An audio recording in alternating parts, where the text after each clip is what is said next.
Hello everybody, and welcome back to episode 5 of my hardcore Minecraft survival. In today's video, it's going to be a little bit more professional, I want to say. I've definitely put in a good chunk of time and a little bit of work on this one, so nonetheless, I hope you enjoy what I make for you guys.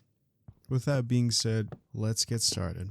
Alright, we're going to begin our first big project, and that's going to need a lot of wood. Because we're going to build something habitable for these specific types of mobs.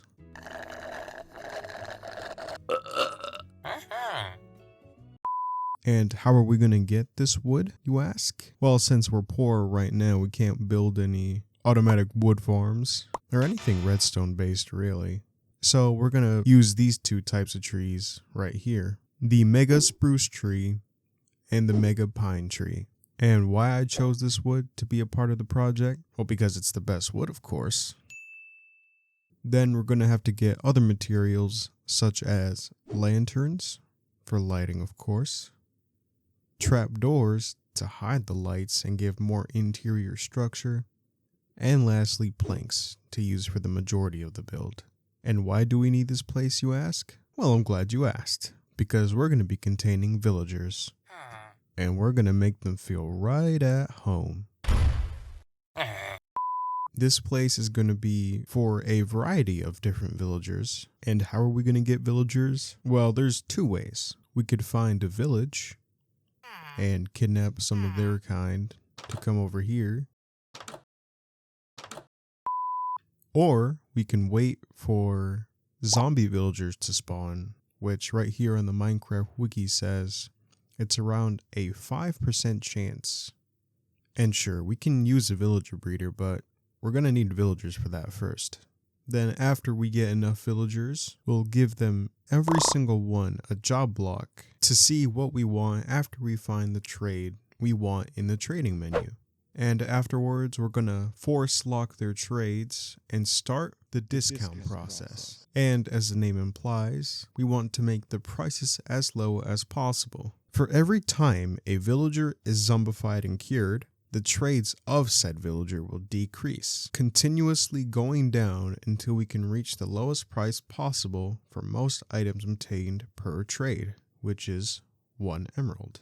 And I'm sure you're familiar with how to cure a zombie villager, but in case you're new or you don't know, we first have to brew a splash potion of weakness. For me, I'd personally use the weakness arrows, but since we don't have access to potions inside cauldrons like the Bedrock edition does, we're limited to splash potions for now, since we can't obtain Dragon's Breath quite yet.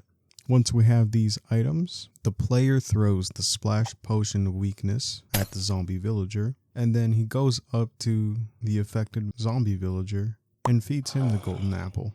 Then that's when the curing process starts, which could take anywhere from 3 to 5 minutes. And once he's cured, we will finally get the discount we've been looking for. Alright, enough of me yapping. It's time to get the wood. So please enjoy this nice wood breaking compilation.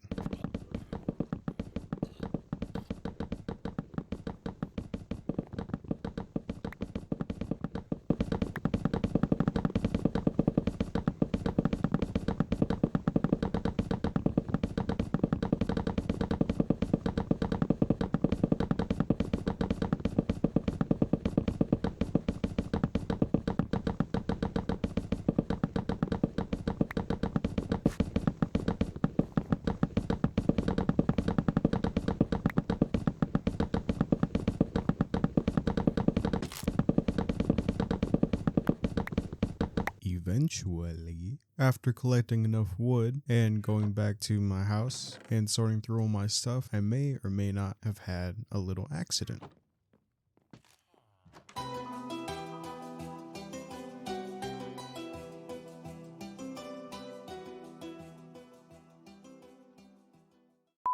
Anyway, in the gameplay behind me, here I'm starting to build the villager holding chamber, which will house at least 15 to 20 villagers. And right as I was building the backside of the enclosure, I got snuck on by a gang of pillagers, but I took them out with ease.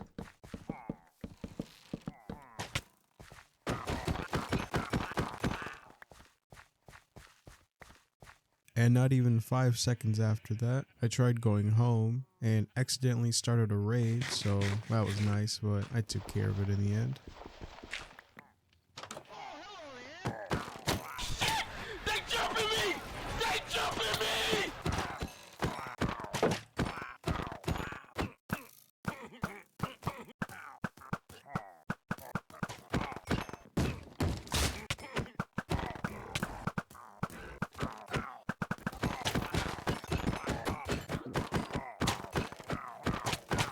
Though there was a really close time that I almost died, but thankfully I had a totem on me, which saved my life. And then I even got attacked with a sword swing later after that, so they're just out to get me. And after all the mobs were taken care of, all but one survivor was out there somewhere, and I spent like 30 minutes finding him and even using free cam, but that didn't work. So the only way to get rid of that raid message was to kill Freaky Villager. I'm so sorry, little guy.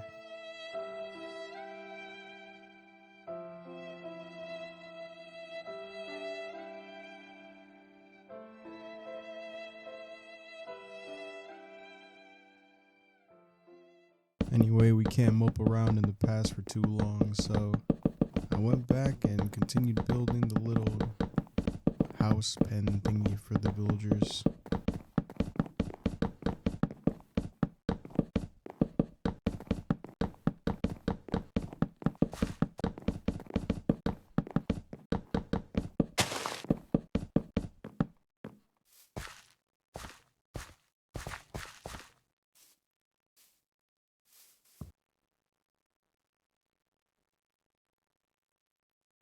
And again, not even 5 minutes after I started rebuilding again, more pillagers came up and they wanted the smoke, so I gave them to them.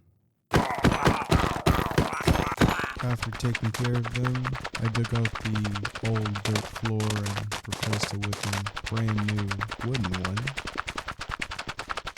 You know, in the meantime, while I'm digging this up, replacing the floor and the ceiling, you know that TikTok's getting banned tomorrow? Which I find that personally crazy, because like using it today and just scrolling on my feed and then realizing it's all going to be gone tomorrow is kind of crazy to me, but government's rules, I guess. I'm going to be a real user from now on though, so I didn't really lose anything, but I'm not really going to watch YouTube shorts. Actually, you know what? I take that back. I might.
Anyways, guys, thank you so much for watching my video. I really put a lot of work into this one, once again. So it'd mean everything to me if you could like and subscribe and do all that nice stuff. And I might change my upload pattern to be once a week, but with higher quality, I hope. And as you can see from the gameplay back here, I had to film this outro in the present and I didn't really have one planned. So here it is.